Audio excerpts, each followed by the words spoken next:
Hello dear students, welcome to you. मैं सभी विद्यार्थियों का बहुत बहुत स्वागत और अभिनंदन करता हूँ। प्यारे विद्यार्थियों, हम अंतर्राष्ट्रीय राजनीति विषय के अंतर्गत बात कर रहे थे और अंतर्राष्ट्रीय राजनीति के संदर्भ में आज के क्लास के अंतर्गत हम बात करने वाले हैं। डियर स्टूडेंट्स, अंतर्राष्ट्रीय जो राजनीति है ये अंग्रेजी भाषा के जो है इंटरनेशनल जो पॉलिटिक्स है उसका हिंदी क्या है, अनुवाद है। डियर स्टूडेंट्स, जो अंतर्राष्ट्रीय राजनीति है, अंतर्राष्ट्रीय राजनीति शब्द का सबसे पहली बार जो प्रयोग किया गया था वो बेंथम ने किया था। किसने किया था? बेंथम ने।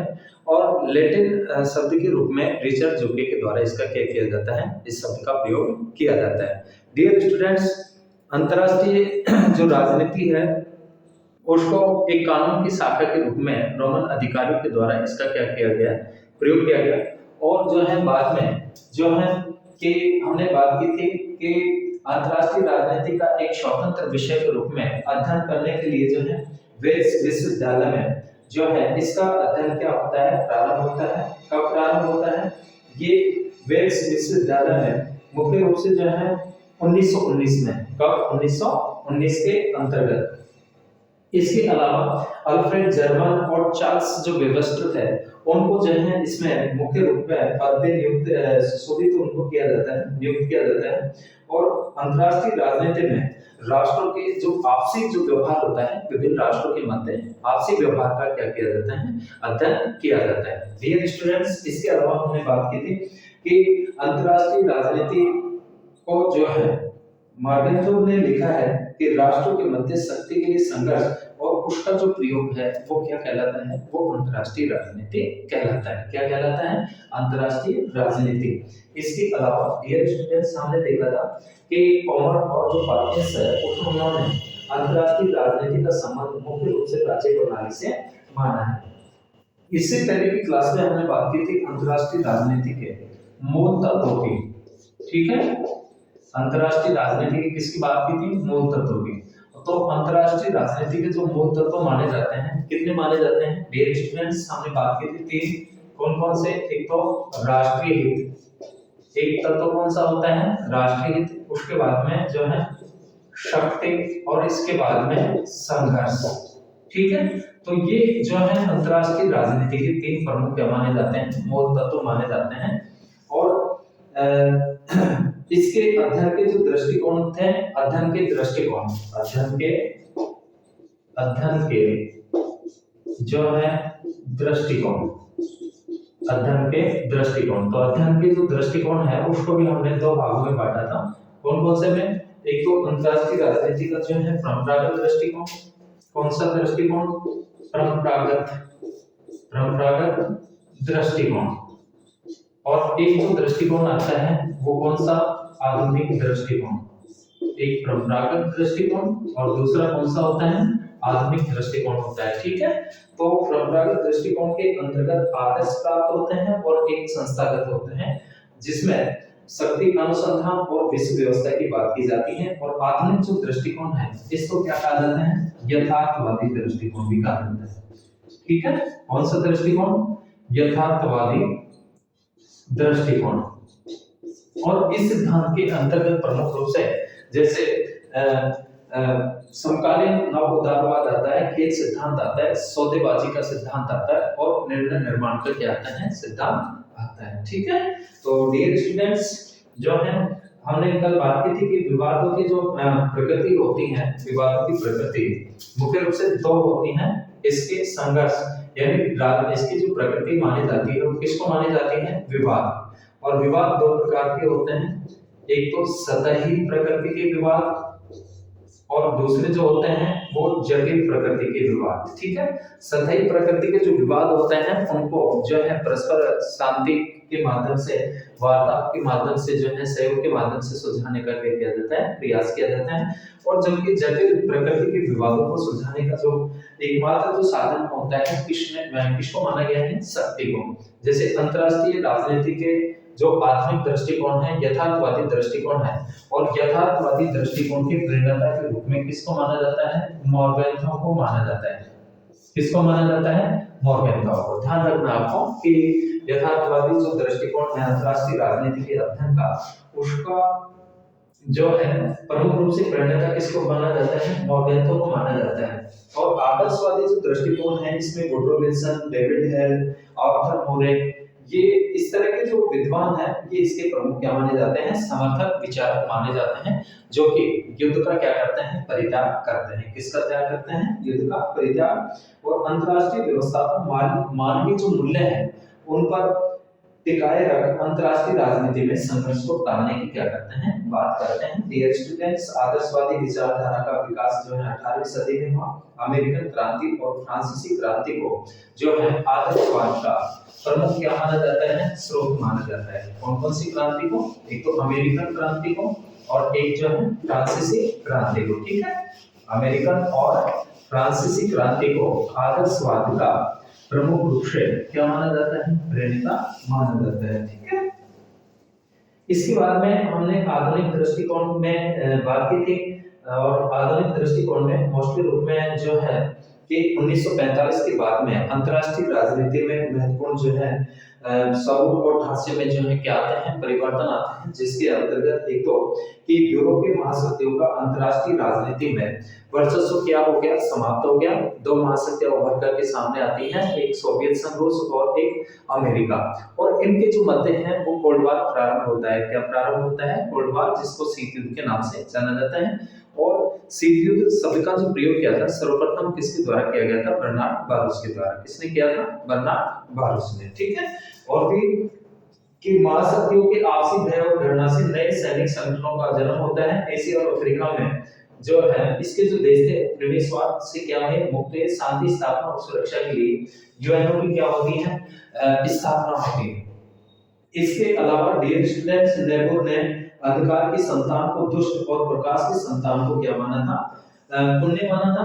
नेहरू ने आदर्शवादियों को तो किसकी संतान माना है, वो माना है प्रकाश की संतान, और यथार्थवादियों को अंधकार की संतान कहा है। किसने, कौन से विचारक ने, नेहरू ने।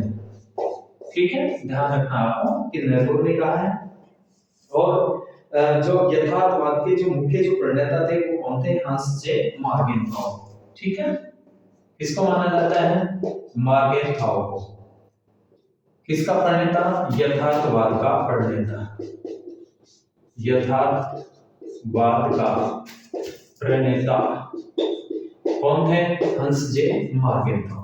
ठीक है, तो डियर स्टूडेंट्स आगे बात करते हैं आप कि यथार्थवाद का जो विकास है वो हमें निम्नलिखित कृतियों में देखने को मिलता है। एक तो जो है थ्यूसिडाइड ने एक पुस्तक लिखी। किसने, थ्यूसिडाइड, थ्यूसिडाइड इन्होंने पुस्तक लिखी पेलोपेनिसियनवाद, पेलोपेनिसियन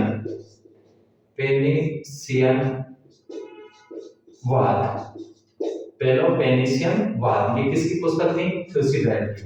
इसके अलावा संजू की पुस्तक, सनजू इनकी पुस्तक का नाम था जो है, इन्होंने एक पुस्तक लिखी आर्ट ऑफ वॉर।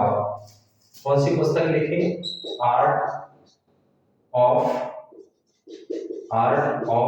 वॉर, ये पुस्तक लिखते हैं। इसके अलावा जो है मैकियावेली की जो पुस्तक है, मैकियावेली की पुस्तक जो है द प्रिंस। ठीक है, ये प्रकाशित होती है डियर स्टूडेंट्स 1532 ईस्वी में। ठीक है, कब प्रकाशित होती है, 1532 ईस्वी में प्रकाशित होती है। और उसके बाद में हॉब्स की पुस्तक लेवियाथन, हमें हॉब्स की पुस्तक लेवियाथन, हॉब्स की पुस्तक लेवियाथन, ठीक है, जो कि समुद्री राक्षस है और उसकी उपमा इनको दी है। और पूर्ण संपूर्णता संपन्न है, क्योंकि हॉब्स का जो शासक है वो कैसा है, निरंकुश। तो निरंकुशता का जो है ये वो करते हैं समर्थन मोस्टली रूप में। लेवियाथन ये 1651 में प्रकाशित होती है। कब प्रकाशित होती है, 1651 में। इसके अलावा जो है रूसो की पुस्तक, रूसो ने लिखी स्टेट ऑफ वार, रूसो की पुस्तक कौन सी थी, state of war. State of war, state of war. और जो स्टेट ऑफ वॉर थी ये 1755 में लिखी गई। इसके बाद प्लेनोज की पुस्तक ऑन वॉर और ए.एच. कार की पुस्तक थी 20 एयर क्राइसिस जो कि 1939 में प्रकाशित होती है। और कौटिल्य की जो पुस्तक है इनकी जो पुस्तक है इनका ग्रंथ कौटिल्य का आप सभी जानते हैं। कौटिल्य का महत्वपूर्ण जो ग्रंथ था, कौटिल्य का ग्रंथ या पुस्तक कौन सी थी? अर्थशास्त्र, जो कि राजनीति विज्ञान पर लिखा गया है। एक श्रेष्ठ क्या माना जाता है? ग्रंथ माना जाता है। किसको? अर्थशास्त्र को। और एक पुस्तक और ध्यान रखना है डियर स्टूडेंट्स, आपको मॉर्गेंथो की पुस्तक थी मॉर्गेंथाउ की पुस्तक थी। पुस्तक का नाम था जो है politics among Nations, politics among nation. ये किसकी पुस्तक थी? ये थी मॉर्गेंथाउ की। ठीक है, तो हमें जो है इसका यथार्थवाद का जो विकास है इन रचनाओं के अंतर्गत जो है मोस्टली रूप में देखने को मिलता है। ठीक है, ये महत्वपूर्ण प्रक्रिया थी डियर स्टूडेंट्स, आपको ध्यान रखना है कि जो है थुसिडाइड्स की जो पुस्तक थी पेलोपोनेशियन वार थी। और इसके बाद में संजू की पुस्तक आर्ट ऑफ वार, मैकियावेली की पुस्तक द प्रिंस, और हाउस ने जो कृति लिखी थी, हाउस की महत्वपूर्ण जो कृति थी वो कौन सी मानी जाती है? लेवियाथन। कौन सी मानी जाती है? लेवियाथन। ठीक है, अब हम बात करते हैं डियर स्टूडेंट्स कि यथार्थवादी दृष्टिकोण का विकास। महत्वपूर्ण बिंदु है ये, यथार्थवादी दृष्टिकोण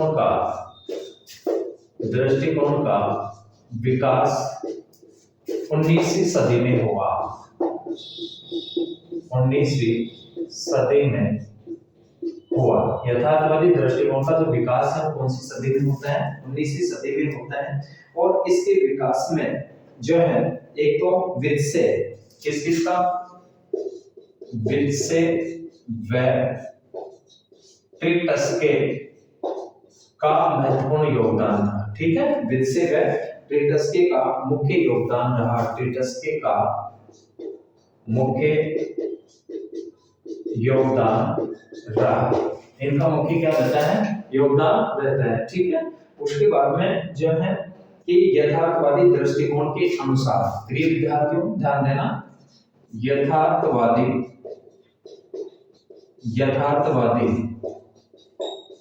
दृष्टिकोण के अनुसार, यानी इस दृष्टिकोण के अनुसार, यथार्थवादी दृष्टिकोण के अनुसार अंतरराष्ट्रीय राजनीति के विवाद, अंतरराष्ट्रीय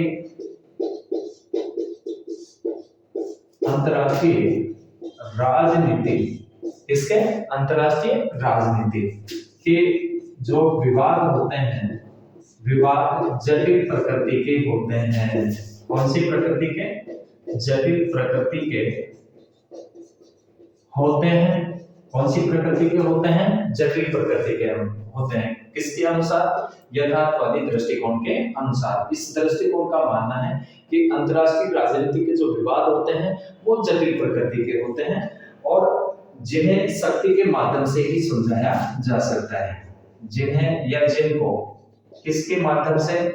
शक्ति के माध्यम से ही, शक्ति के माध्यम से ही सुलझाया जा सकता है।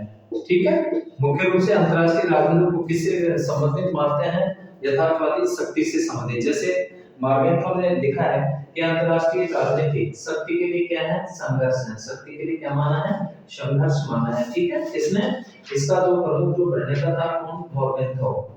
इसलिए डियर स्टूडेंट्स, यथार्थवादियों के, इसलिए हम जो है ये कहा जाता है कि यथार्थवादियों के अनुसार, किसके अनुसार? यथार्थवादियों के अनुसार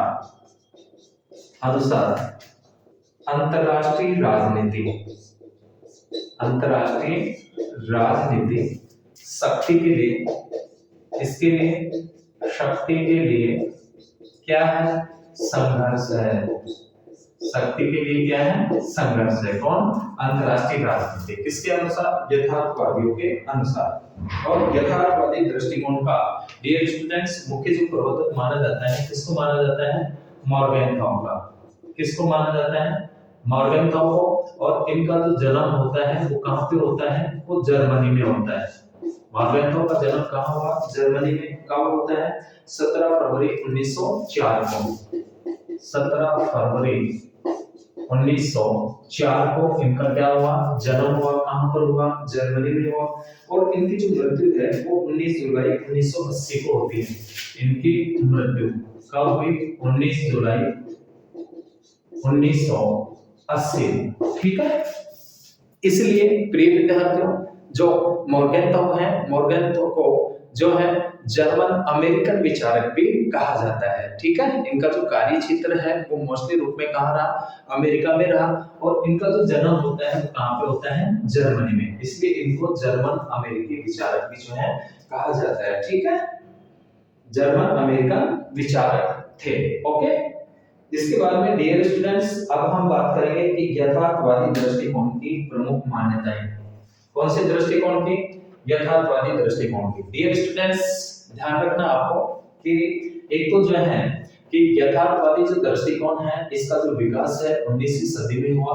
और नीत्शे व ट्रेटस्के को इनका मुख्य रूप से इसमें योगदान होता है। यथार्थवादी दृष्टिकोण के अनुसार अंतरराष्ट्रीय राजनीति के विवाद जो होते हैं वो जटिल प्रकृति के होते हैं। कौन सी प्रकृति के होते हैं?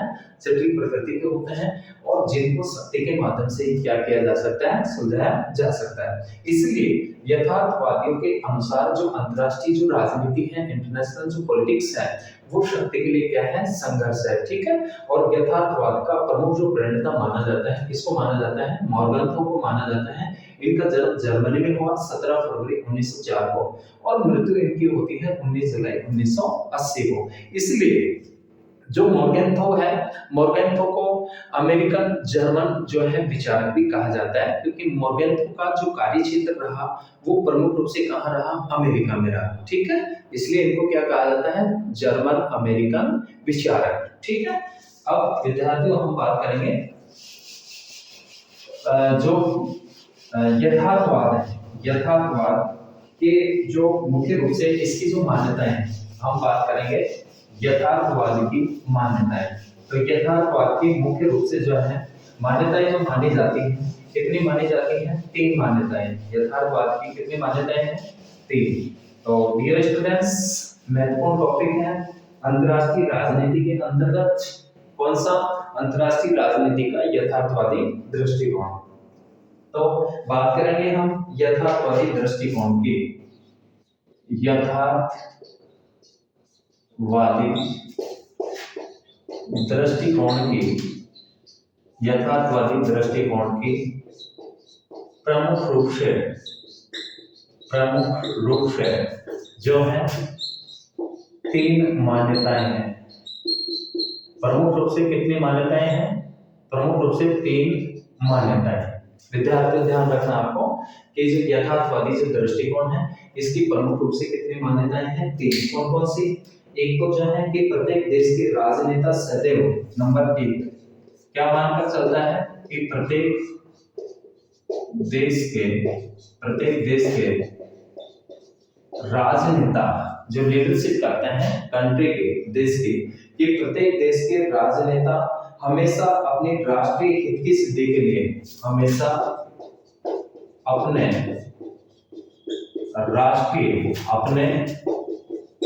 राष्ट्रीय हित की सिद्धि के लिए, यानी राष्ट्रीय हित की प्राप्ति के लिए, सिद्धि के लिए प्रयासरत रहते हैं। प्रयासरत रहते हैं। ठीक है। क्या रहते हैं? प्रयासरत रहते हैं। और जो है प्रयासरत रहते हैं या डियर स्टूडेंट्स प्रयत्नशील रहते हैं। तो पहले इसकी ये मान्यता है। ठीक है। यथार्थवादी दृष्टिकोण की मुख्य रूप से कितनी मान्यताएं मानी जाती हैं? 3 मान्यताएं मानी जाती हैं, जिसमें प्रमुख रूप से पहली जो मान्यता है कि प्रत्येक देश के जो राजनेता होते हैं वो हमेशा जो है अपने राष्ट्रीय हित की सिद्धि के लिए प्रयासरत रहते हैं या प्रयत्नशील रहते हैं। दूसरी जो मान्यता है कि प्रत्येक राष्ट्र का हित, प्रत्येक राष्ट्र का हित, हर कंट्री या देश का जो हित होता है, प्रत्येक राष्ट्र का हित उसके राजनीतिक भौगोलिक, उसके जो है राजनीतिक भौगोलिक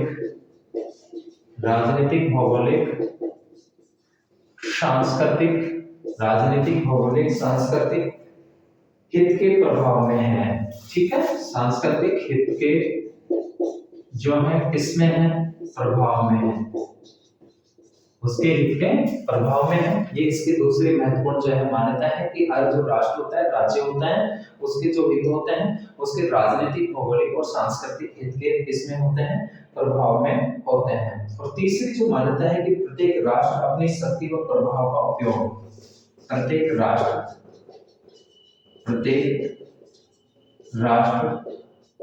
अपनी शक्ति व प्रभाव का उपयोग, अपने शक्ति व प्रभाव का उपयोग अपने हितों की रक्षा के लिए करता है, अपने हितों की रक्षा के लिए, अपने हितों की रक्षा के लिए करता है।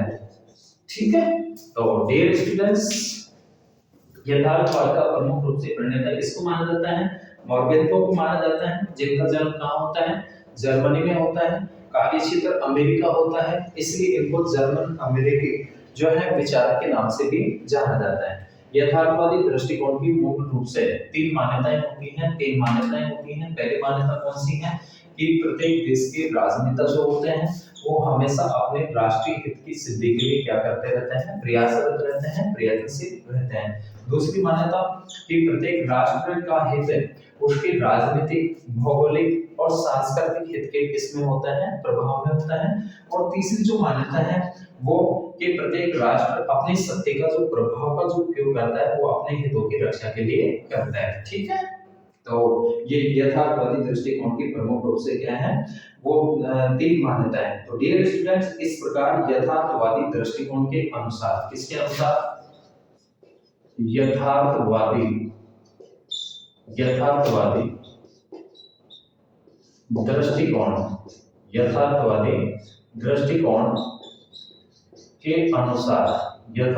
दृष्टिकोण के अनुसार जो है प्रत्येक देश की विदेश नीति,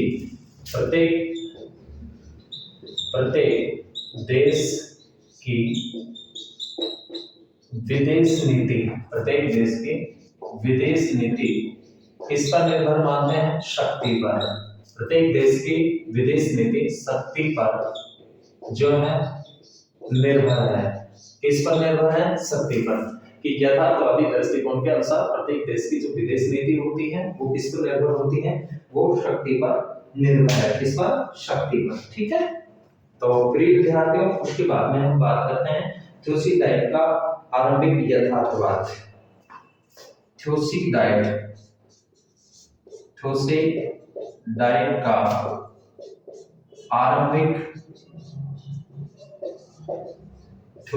का आरंभिक यथार्थवाद। ठीक है, थ्यूसिडाइड का आरंभिक यथार्थवाद। और ये जो यथार्थवाद का आरंभिक इसको स्वरूप माना जाता है, जिसका प्रतिपादन थ्यूसिडाइड ने किया। थ्यूसिडाइड ने पेलोपोनेशियन वॉर अर्थात स्पार्टा और एथेंस के युद्ध के दौरान इसका विश्लेषण किया था। इसका विश्लेषण कब किया, एथेंस व स्पार्टा के युद्ध के दौरान। ठीक है, इसका क्या किया था, विश्लेषण किया था। किसने किया था, थ्यूसिडाइड ने। इसको आरंभिक यथार्थवाद मानते हैं। डियर स्टूडेंट्स, सभी आप जानते हैं कि जो एथेंस और जो स्पार्टा थे ये यूनान के दो प्रमुख क्या थे, नगर राज्य थे। ठीक है, जो हमने बात की थी प्लेटो के संदर्भ में, जब हमने प्लेटो पढ़ा था, तो प्लेटो का जो जन्म हुआ था वो कहाँ पे होता है, एथेंस में होता है। ठीक है, जिसके अंतर्गत हमने प्लेटो का शिक्षा सिद्धांत देखा था, न्याय सिद्धांत देखा था, प्लेटो के टॉपिक के अंतर्गत। तो जिसमें हमने एथेंस और स्पार्टा की बात की थी। तो एथेंस और स्पार्टा के युद्ध के दौरान जो है जो थुसिडाइड थे उन्होंने जो है पेलोपेनेसियन वॉर अर्थात स्पार्टा और इसके युद्ध के दौरान इसका विश्लेषण किया, परंतु यथार्थवाद का कोई सैद्धांतिक आधार इन्होंने प्रस्तुत नहीं किया।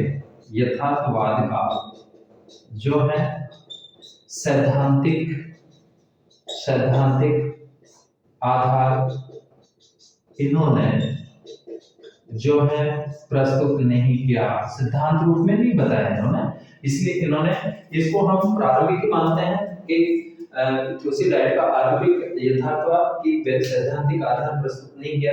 इसके अलावा प्लेमनोज ने अपनी पुस्तक ऑन वॉर में यथार्थवादी सिद्धांत का अध्ययन करते हुए लिखा है कि जो है फ्रांस की क्रांति ने युद्ध को व्यवसाय बना दिया। फ्रांस की क्रांति ने युद्ध को क्या बना दिया? व्यवसाय बना दिया। इसके अलावा जो है जैसा कि इन्होंने कहा कि कई राष्ट्र युद्ध को व्यवसाय के रूप में अपनाते हैं। किसने कहा है ये प्लेमनोज ने। किसने कहा? प्लेमनोज ने कहा। इसके अलावा टी.एच. कार्गो जो है ऐतिहासिक विचारक कहा गया और इन्होंने कहा कि शक्ति जो है संतुलन समाप्त होने पर भी क्या होते हैं? युद्ध होते हैं। ठीक। अब डियर स्टूडेंट्स हम विशेष रूप से अब बात करेंगे मार्केनथाउ का यथार्थवाद। ये तो हमने आरंभिक देखा था, ये प्रारंभिक जो यथार्थवाद है उसके बारे में जो इसके यथार्थवाद के प्रमुख प्रणेता माने जाते हैं और इनको यथार्थवाद का प्रणेता कहा जाता है। कौन है? हंस जे मार्केनथाउ। किसको माना जाता है? हंस जे मार्केनथाउ को माना जाता है। ठीक है, तो हंस जे मार्केनथाउ के यथार्थवाद की हम बात करेंगे। मार्केनथाउ का यथार्थवाद। मार्केनथाउ का यथार्थवाद। किसका यथार्थवाद? मार्केनथाउ का यथार्थवाद। तो डियर स्टूडेंट्स यथार्थवादी सिद्धांत इन्होंने पॉलिटिक्स अमंग नेशन में किया है। किसने किया है? Politics the among nation. किसने? मार्केनथाउ ने। कौन सी पुस्तक में? द पॉलिटिक्स अमंग नेशन के अंतर्गत इसका क्या किया है? उपयोग किया है। ठीक है, इसका प्रयोग किया है मोस्टली रूप में यथार्थवादी सिद्धांत का। इनकी पुस्तक का नाम ध्यान रखना आपको, पॉलिटिक्स अमंग नेशन। ठीक है, ये डियर स्टूडेंट्स इसकी पुस्तक थी, ये मॉर्गेनथाउ थे और मॉर्गेनथाउ ने इस पुस्तक के अंतर्गत जो है यथार्थवादी जो सिद्धांत है उसका इसमें दिया है। उन्होंने इस पुस्तक के अंतर्गत यथार्थवादी सिद्धांत दिया है जिसमें जो है कि इसका जो विकास है वो द्वितीय विश्व युद्ध के समय, इसका विकास है सेकेंड वर्ल्ड वॉर के समय, द्वितीय विश्व युद्ध के समय, द्वितीय विश्व युद्ध के समय जो है हिटलर व मुसोलिनी की आक्रामक हिटलर व मुसोलिनी की आक्रामक नीतियों के कारण हुआ। ठीक है, आक्रामक नीतियों के कारण हुआ। इसके अलावा जो है मॉर्गेनथाउ ने थुसिडाइड के समान यह बताने का प्रयास किया है कि असुरक्षा, भय, संघर्ष, युद्ध आदि अंतरराष्ट्रीय राजनीति की सतत क्या है? विशेषताएं हैं और जो है यह स्थितियां अंतोगत्वा मानव स्वभाव में क्या होती हैं? निहित होती हैं। किसमें निहित होती हैं? मानव स्वभाव में। किसमें माना है? मानव स्वभाव में निहित माना है। ठीक है, किसने? मॉर्गेनथाउ ने। इसके अलावा मॉर्गेनथाउ ने संघर्ष और पाप का जो मूल स्रोत माना है, संघर्ष और पाप का जो मूल स्रोत माना है वो किस को माना है? एक तो स्वार्थपरता। किसको माना है? स्वार्थपरता। कि मानव की जो स्वार्थ प्रवृत्ति होती है, स्वार्थ की जो प्रवृत्ति होती है, एक तो वो मूल कारण होती है और एक दूसरी जो है वो प्रभुत्व की लालसा होती है। किसकी लालसा? प्रभुत्व की लालसा। किसकी लालसा? प्रभुत्व की। ठीक है, एक स्वार्थपरता और एक प्रभुत्व की लालसा। तो इसके अलावा जो है कि डियर स्टूडेंट्स, मॉर्गेनथॉप ने शक्ति को साधे व साधन दोनों माना है। विशेष रूप से ध्यान रखना आपको कि जो मॉर्गेनथॉप है, मॉर्गेनथॉप इन्होंने इन्होंने शक्ति को, किसको, शक्ति को साधे व साधन, साधे व साधन जो है दोनों माना है। ठीक है, महत्वपूर्ण है कि मॉर्गेनथॉप जो है वो शक्ति को, किसको, शक्ति को क्या मानते हैं, साध्य भी मानते हैं और क्या मानते हैं, साधन भी मानते हैं। डियर स्टूडेंट, साध्य उद्देश्य के रूप में होता है और साधन की उद्देश्य की प्राप्ति के लिए जो साधन अपनाए जाते हैं, उसका जो साधन होता है उसको क्या माना जाता है, साधन। साध्य क्या होता है, उद्देश्य। तो मॉर्गेनथॉप की दृष्टि में जो शक्ति है वो साध्य भी है और क्या है, साधन दोनों ही है। ठीक है, इसके अलावा जो है डियर स्टूडेंट्स के मॉर्गेनथॉप के अनुसार शक्ति साध्य इसलिए है कि जब वह कुछ स्तर पर पहुंच जाती है तो इससे अपने आप हितों की पूर्ति हो जाती है। इसलिए मॉर्गेनथॉप ने राजनीति को शक्ति के लिए संघर्ष माना है। शक्ति के लिए राजनीति क्या है, राजनीति जो है शक्ति के लिए, राजनीति शक्ति के लिए जो है संघर्ष है, शक्ति के लिए संघर्ष है। किसने माना है, मॉर्गेनथॉप ने। महत्वपूर्ण पार्ट है ये अंतरराष्ट्रीय राजनीति का। तो निश्चित रूप में आपको डियर स्टूडेंट्स ये सभी जानकारी, सभी जो बातें हैं वो अच्छे से ध्यान रखनी है कि मॉर्गेनथॉप जो है राजनीति को शक्ति के लिए क्या मानते हैं, संघर्ष मानते हैं। इसके अलावा जो है मॉर्गेनथॉप ने यथार्थवाद के, डियर स्टूडेंट्स, जो अंतरराष्ट्रीय राजनीति का जो यथार्थवादी सिद्धांत है और यथार्थवादी सिद्धांत के जो प्रमुख प्रवर्तक माने जाते हैं, कौन माने जाते हैं, मॉर्गेनथॉप। और मॉर्गेनथॉप को अमेरिकन जर्मन विचारक भी कहा जाता है क्योंकि इनका जन्म जर्मनी में होता है, कार्य क्षेत्र कहाँ होता है, अमेरिका में होता है, इसलिए इनको अमेरिकन जर्मन अमेरिकन जो है विचारक के नाम से भी इनको जाना जाता है। ठीक है, उसके बारे में हम बात करते हैं। मॉर्गेनथॉप ने यथार्थवाद के 6 नियम बताए। मॉर्गेनथॉप ने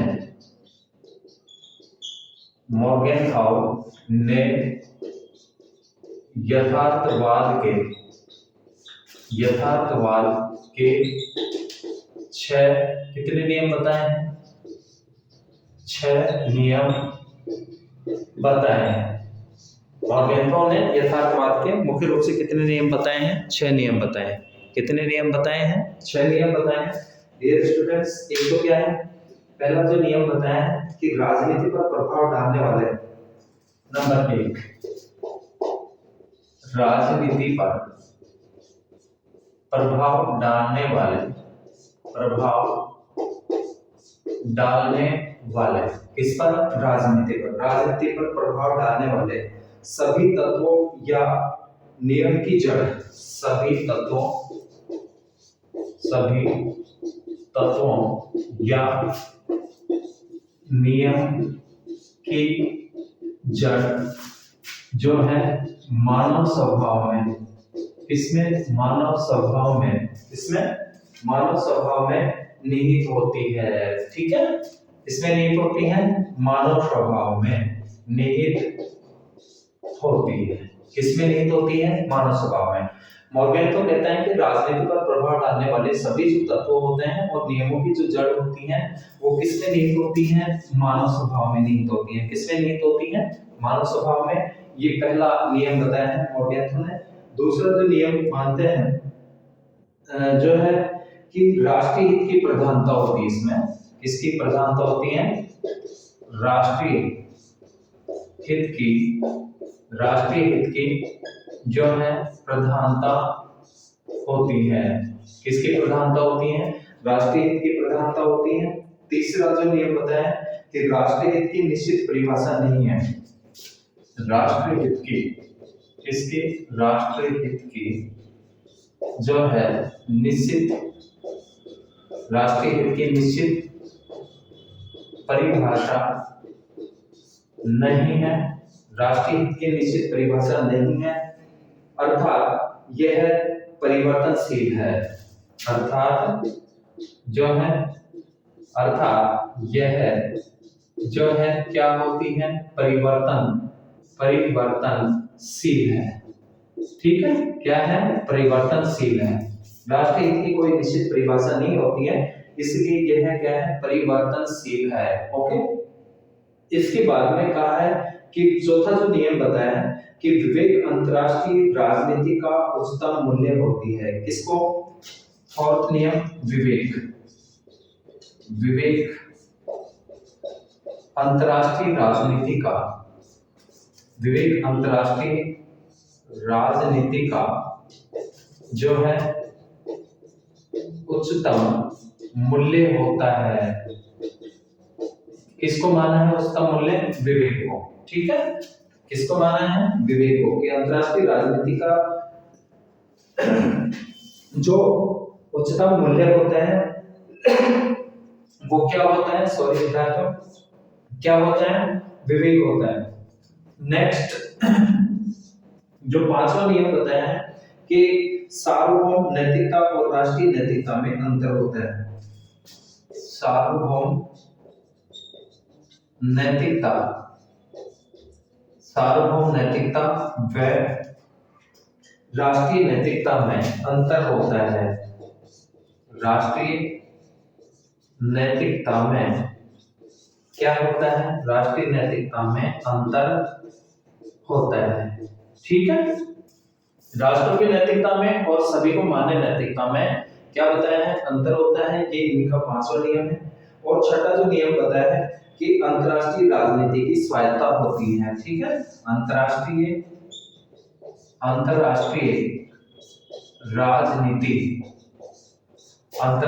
राजनीति की स्वायत्तता, ठीक है, स्वायत्तता। तो स्वायत्तता जो होती है, स्वायत्तता, ठीक है डियर स्टूडेंट, स्वायत्तता की स्वतंत्र होती है, स्वायत्तता होती है। तो प्रिय विद्यार्थियों, जो अंतरराष्ट्रीय राजनीति में जो यथार्थवादी दृष्टिकोण है, और यथार्थवादी दृष्टिकोण की जो प्रमुख जो प्रणेता है वो किसको माना जाता है, मॉर्गेंथो ने यथार्थवाद के मोस्टली रूप में कितने नियम बताए हैं, 6 नियम बताए हैं कि राजनीति पर एक तो प्रभाव डालने वाले सभी तत्वों या नियम की जड़ जो है किसमें निहित होती है, वो मानव स्वभाव में निहित होती है। किसमें निहित होती है, मानव स्वभाव में निहित होती है। और अंतरराष्ट्रीय राजनीति जिन वस्तुनिष्ठ नियमों के द्वारा संचालित होती है उसकी जो जड़ होती है वो किसमें होती है, वो मानव स्वभाव में होती है। किसमें होती है, मानव स्वभाव में होती है। दूसरा जो माना है कि राष्ट्रीय हित की प्रधानता होती है। और तीसरा, राष्ट्रीय हित की निश्चित परिभाषा नहीं है, अर्थात यह एक क्या है, परिवर्तनशील है। इसके अलावा विवेक अंतरराष्ट्रीय राजनीति का उच्चतम क्या होता है, मूल्य होता है। इसके अलावा सार्वभौम नैतिकता और राष्ट्रीय नैतिकता में क्या होता है, अंतर होता है। और अंतरराष्ट्रीय राजनीति की क्या होती है, स्वायत्तता होती है। तो प्रिय विद्यार्थियों, महत्वपूर्ण टॉपिक है अंतरराष्ट्रीय राजनीति के अंतर्गत। हम अंतरराष्ट्रीय राजनीति के अंतर्गत मोस्टली रूप में प्रिय विद्यार्थियों, मैं आपको अंतरराष्ट्रीय राजनीति के आज से अपन बात कर रहे हैं, इसकी पृष्ठभूमि से बात कर रहे हैं कि अंतरराष्ट्रीय शब्द का प्रयोग जो है सबसे पहले किसने किया, लैटिन शब्द के रूप में किसने किया। तो अंतरराष्ट्रीय राजनीति शब्द का पहली बार जो प्रयोग किया था वो बेंथम के द्वारा किया जाता है, और लैटिन शब्द के रूप में जो है रिचर्ड जुके ने इसका प्रयोग किया। इसके अलावा एक कानून की शाखा के रूप में रोमन अधिकारियों के द्वारा किया जाता था, इसका प्रयोग किया जाता था। उसके बाद में जो है कि अंतरराष्ट्रीय राजनीति के अंतर्गत हम मोस्टली रूप में राज्यों के परस्पर जो व्यवहार होते हैं उनका जो अध्ययन करते हैं वो अंतरराष्ट्रीय राजनीति के अंतर्गत करते हैं। और जो अंतरराष्ट्रीय राजनीति है, अंतरराष्ट्रीय राजनीति के जो मूल तत्व हैं मुख्य रूप से कितने माने गए हैं, 3 माने गए हैं। कितने माने गए हैं, 3। कौन कौन से, एक तो राष्ट्रीय हित, और एक जो है राष्ट्रीय हितों के लिए परस्पर राष्ट्र क्या करते रहते हैं, संघर्ष करते रहते हैं। और संघर्षों को और इन दोनों की जो प्राप्ति का जो साधन है वो कौन सा होता है, वो शक्ति होता है, पावर होता है। तो राष्ट्रीय हित, संघर्ष और शक्ति, या राष्ट्रीय हित, शक्ति और संघर्ष, ये अंतरराष्ट्रीय राजनीति के मुख्य रूप से कितने तत्व माने जाते हैं, 3 तत्व माने जाते हैं। अध्ययन के दृष्टिकोण देख रहे हैं हम। अध्ययन के दृष्टिकोणों में एक तो जो है परंपरागत दृष्टिकोण और एक आधुनिक दृष्टिकोण। ठीक है, तो आधुनिक दृष्टिकोण के अंतर्गत जिसको यथार्थवाद के नाम से भी जाना जाता है, और इसका जो डेवलप होता है, विकास जो होता है मुख्य रूप से जो है सेकंड वर्ल्ड वॉर के बाद में। तो डियर स्टूडेंट्स, इसके जो मुख्य रूप से यथार्थवादी जिसको माना गया है, यथार्थवाद के प्रणेता के रूप में किसको माना जाता है, मोरगेंथो को माना जाता है।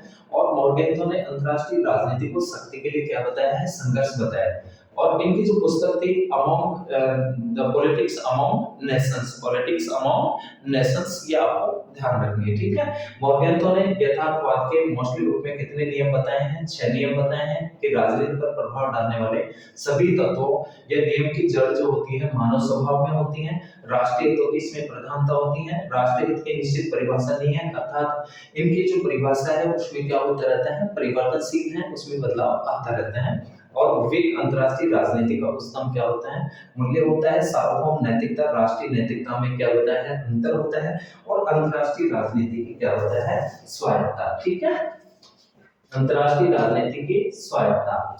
तो डियर स्टूडेंट्स, जो है इसका जो प्रथम नियम माना है किसने, मोरगेंथो ने, किसको माना है, मानव स्वभाव। प्रथम नियम में किसको रखा है, मानव स्वभाव, ठीक है, ये ध्यान रखना आपको।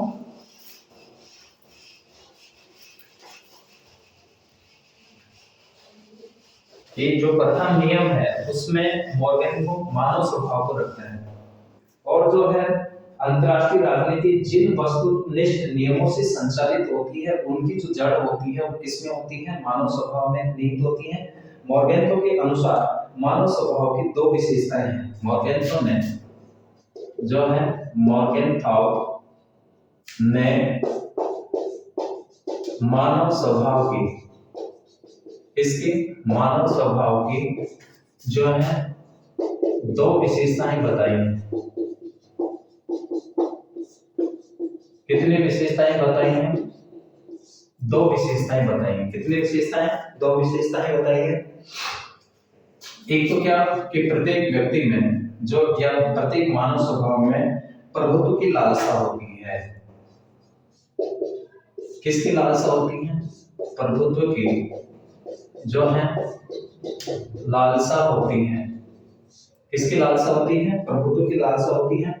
और दूसरी जो प्रवृत्ति पाई जाती है वो स्वार्थपरता पाई जाती है। कौन सी पाई जाती है, स्वार्थपरता। तो प्रभुत्व की लालसा और स्वार्थपरता, ये 2 विशेषताएं बताई है। मोरगेंथो मानते हैं कि स्वार्थपरता का जो क्षेत्र होता है वो सीमित होता है। क्या होता है, सीमित होता है।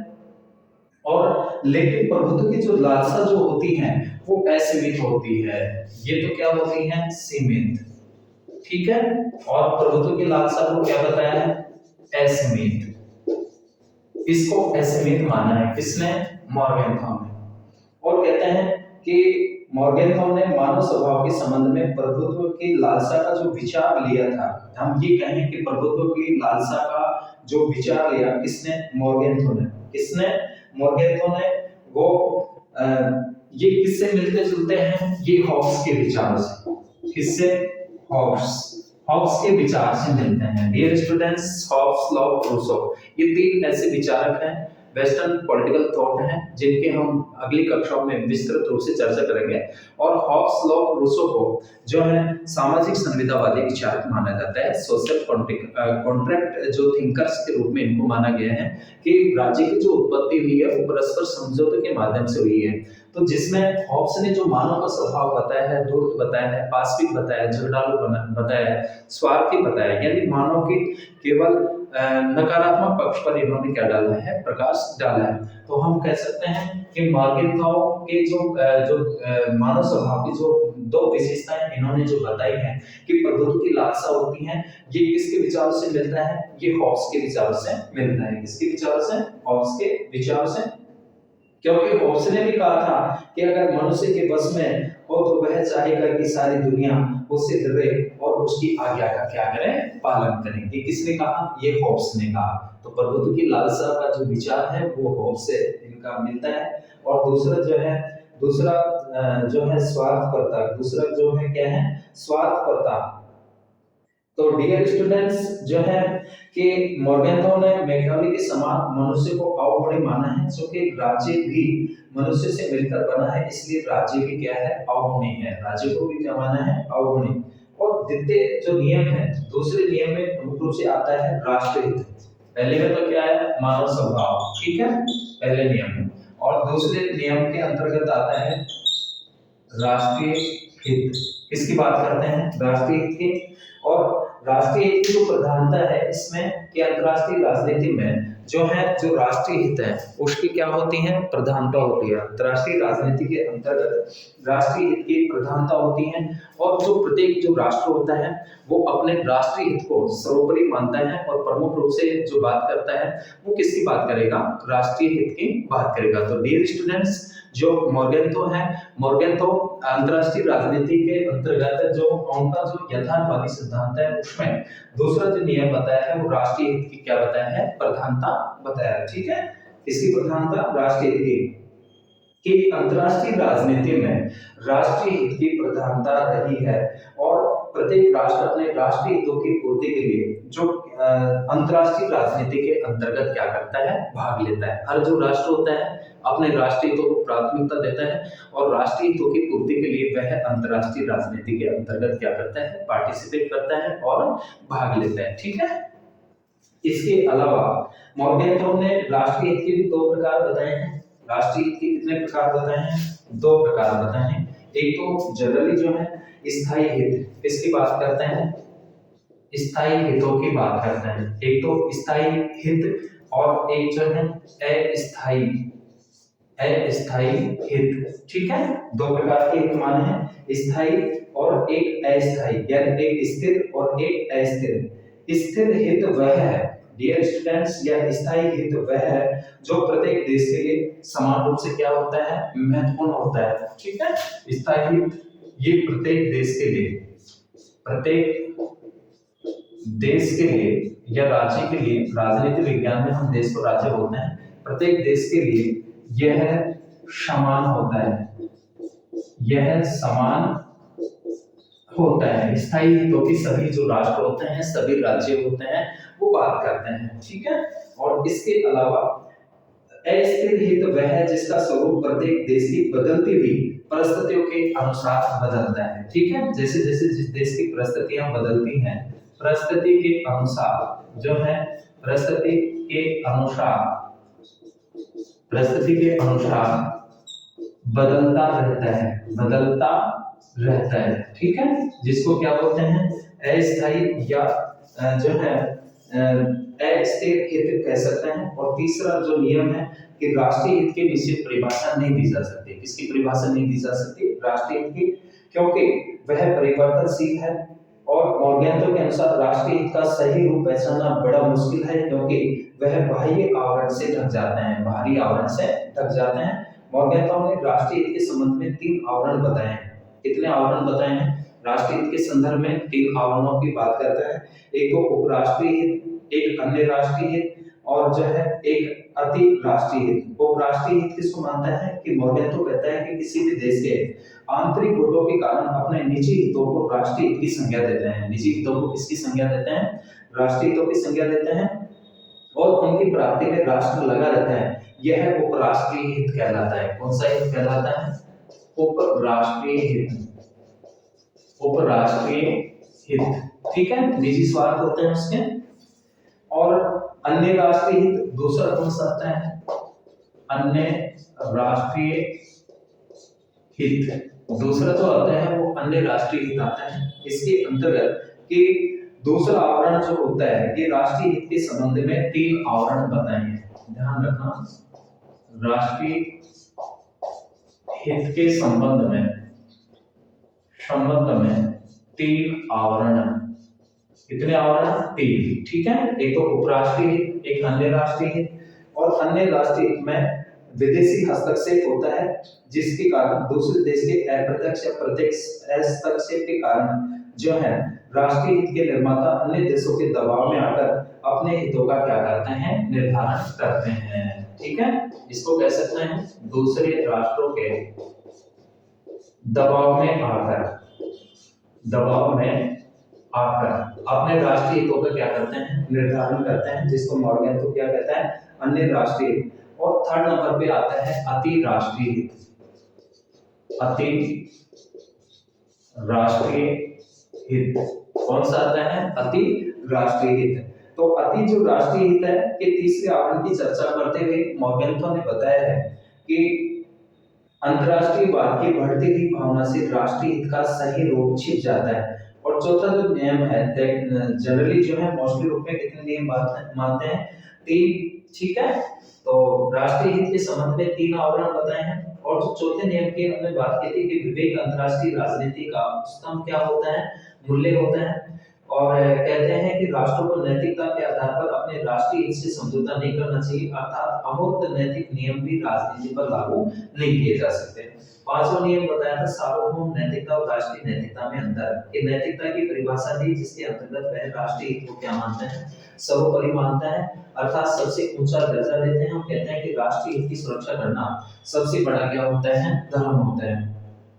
इसके अलावा मॉर्गेंथो ने कहा कि राजनेताओं को व्यक्तिगत रूप या सार्वभौमिक सिद्धांतों के बजाय राष्ट्रीय सुरक्षा पर क्या देना चाहिए? बल देना चाहिए। किस पर बल देना चाहिए? राष्ट्रीय सुरक्षा पर। इसके अलावा राष्ट्रीय नीतियों को नैतिक सिद्धांतों की अच्छी अभिव्यक्ति मानना न केवल जो है भ्रमित होना है, बल्कि राजनीति के लिए भी क्या होता है? घातक होता है। किसके लिए घातक होता है? राजनीति के लिए भी क्या होता है? घातक। और डियर स्टूडेंट्स, छठा जो नियम बताया था अंतरराष्ट्रीय राजनीति की स्वायत्तता। छठा जो पॉइंट आता है इनका, छठा नियम अंतरराष्ट्रीय राजनीति की स्वायत्तता की बात करते हैं, जिसके अंतर्गत कि राजनीति को मॉर्गेंथो राजनीति विज्ञान में अलग एक स्वतंत्र विषय के रूप में स्थापित करना चाहते हैं। राजनीति को राजनीति विज्ञान के अंतर्गत ही जो है एक स्वतंत्र विषय के रूप में इसको जो है स्थापित करना चाहते हैं।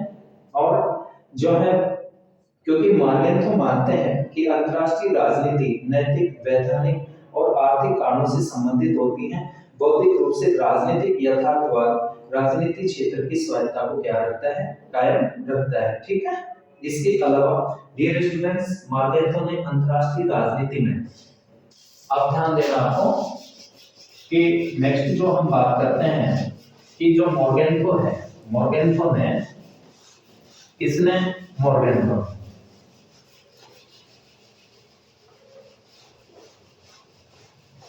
डियर स्टूडेंट्स, अंतरराष्ट्रीय राजनीति का महत्वपूर्ण ये टॉपिक है जिसकी हम चर्चा कर रहे हैं। और मोस्टली रूप में हम यथार्थवादी सिद्धांत देख रहे हैं। यथार्थवाद के प्रणेता जो माने जाते हैं मॉर्गेंथो माने जाते हैं। मॉर्गेंथो ने इस संदर्भ में अपन बात कर रहे हैं उनका जो यथार्थवादी सिद्धांत है। अब मॉर्गेंथो ने अंतरराष्ट्रीय राजनीति में किसने? मॉर्गेंथो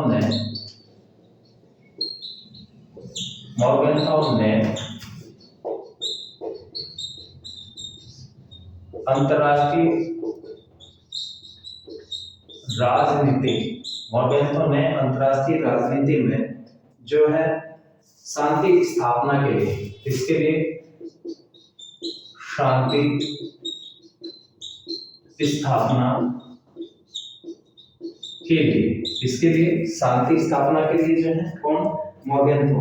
वो तीन तरीके बताते हैं। मॉर्गेंथो ने अंतरराष्ट्रीय राजनीति में शांति स्थापना के लिए जो है तीन तरीके बताए हैं। कितने तरीके बताए हैं? तीन तरीके बताए हैं। कितने तरीकों की बात करते हैं? तीन तरीकों की। कौन कौन से? एक तो जो है प्रतिबंध, फर्स्ट प्रतिबंध, ठीक है। किसकी बात करते हैं? प्रतिबंधों की बात करते हैं, जिसमें निशस्त्रीकरण, किस किस की बात की है? निशस्त्रीकरण। डियर स्टूडेंट्स, निशस्त्रीकरण होता है कि उपलब्ध जो हथियार हैं उनको समाप्त किया जाए और नए हथियार के निर्माण पर क्या लगे? रोक लगे। निशस्त्रीकरण सामूहिक सुरक्षा की अवधारणा, यह जो सामूहिक सभी की सुरक्षा की बात की जाए, सामूहिक सुरक्षा। इसके अलावा शांतिपूर्ण परिवर्तन,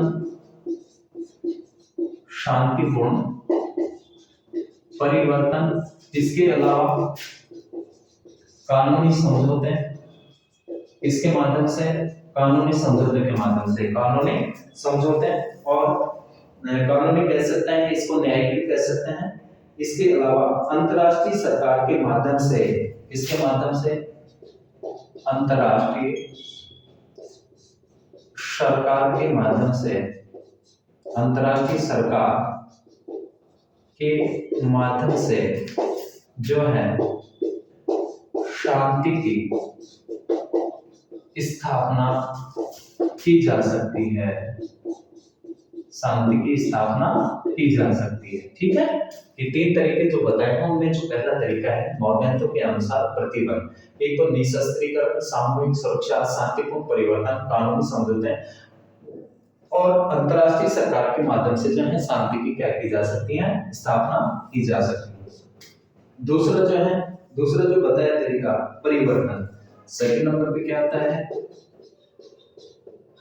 परिवर्तन। क्या आता है, परिवर्तन। ठीक है डियर स्टूडेंट्स, परिवर्तन किसमें कि विश्व समाज को लोकतांत्रिक बनाकर, विश्व समाज को जो है विश्व समाज को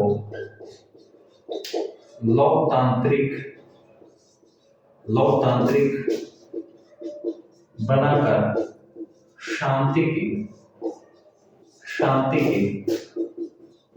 स्थापना की जा सकती है।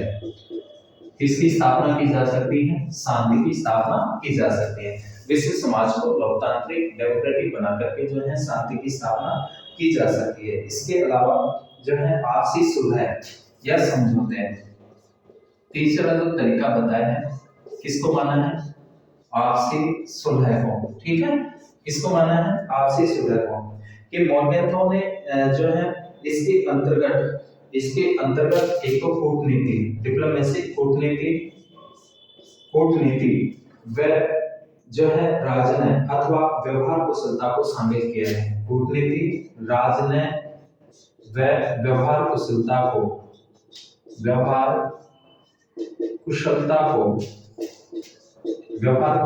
को शामिल किया है। किसको शामिल किया है, व्यवहार कुशलता को शामिल किया है। तो 3 तरीकों की बात करते हैं मॉर्गेंथो। कितने तरीकों की बात करते हैं, 3 तरीकों की। एक तो डियर स्टूडेंट्स प्रतिबंध जो है मोस्टली रूप में इसके अंतर्गत क्या क्या है, एक तो निशस्त्रीकरण के माध्यम से, सामूहिक सुरक्षा के द्वारा, शांतिपूर्ण परिवर्तन, कानूनी समझौते और अंतर्राष्ट्रीय सरकार के माध्यम से जो है शांति की स्थापना की जा सकती है।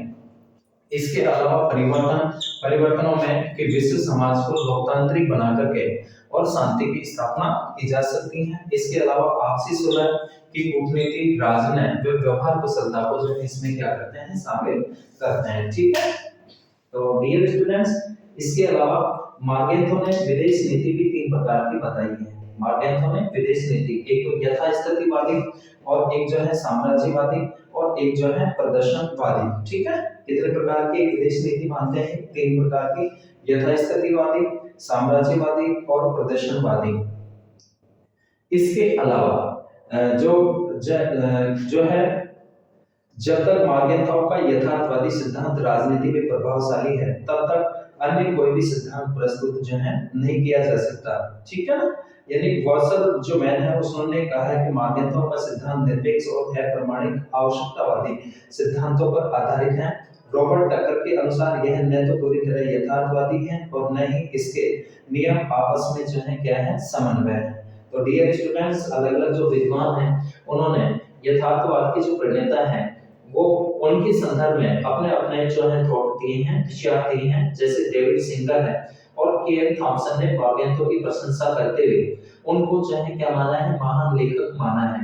और थॉमसन ने कहा कि मॉर्गेंथो विश्व राजनीति के जो समकालीन लेखक हैं उनमें सबसे महत्वपूर्ण है। डेविड सिंगर के अनुसार मॉर्गेंथो को सबसे महान प्रमुख सिद्धांत निर्माता जो है इन्होंने उनको क्या किया है, कहा है। ठीक है, इसके अलावा डियर स्टूडेंट्स, नेक्स्ट क्लास के अंतर्गत हम मुख्य रूप से जो बात करेंगे वो जो है नव यथार्थवाद या संरचनात्मक यथार्थवाद की बात करेंगे। तो प्रिय विद्यार्थियों, आज की क्लास के अंतर्गत हमने अंतर्राष्ट्रीय राजनीति की जो सेकंड क्लास है उसके अंतर्गत हमने अंतर्राष्ट्रीय राजनीति का प्रमुख रूप से जो है यथार्थवादी दृष्टिकोण देखा है। और यथार्थवादी जो दृष्टिकोण के जो प्रमुख जो प्रतिपादक हैं वो किसको माना जाता है, मॉर्गेंथो को माना जाता है। मॉर्गेंथो के जो नियम है, ठीक है, 6 नियमों पे हमने चर्चा की और प्रमुख रूप से इनके विचार देखे। डियर स्टूडेंट्स, हमारी क्लास निश्चित रूप में आपको अच्छे से समझ में आ रही होंगी, इस बात की मैं आशा और उम्मीद करता हूँ। आगे हम और भी जो है मैं बेहतर से बेहतर राजनीति विज्ञान पर आपको कंटेंट उपलब्ध कराने का जो है मेरा प्रयास रहेगा। तो प्रिय विद्यार्थियों, क्लास को आर्य क्लास @आर्य क्लास को जो है आप सब्सक्राइब करें, लाइक करें और शेयर करें। सभी विद्यार्थियों का बहुत बहुत धन्यवाद। विद्यार्थियों, लगातार आप अपनी मेहनत को जो है सतत रूप से जारी रखें, निश्चित रूप में सफलता आपको प्राप्त होगी। मैंने कहा था आपको करत करत अभ्यास जड़मति और सुजान। डियर स्टूडेंट्स, आप थोड़ा थोड़ा जो ज्ञान संचय करेंगे, निश्चित रूप में आप ज्ञान के जो है क्या होंगे, भंडार होंगे। तो कंटिन्यू आप अच्छी मेहनत करते रहें तो निश्चित रूप में सफलताएं आपको प्राप्त होगी। इसी उम्मीद के साथ मिलते हैं नेक्स्ट क्लास में। तब तक सभी विद्यार्थियों का मैं बहुत बहुत धन्यवाद करता हूँ। Thank you so much.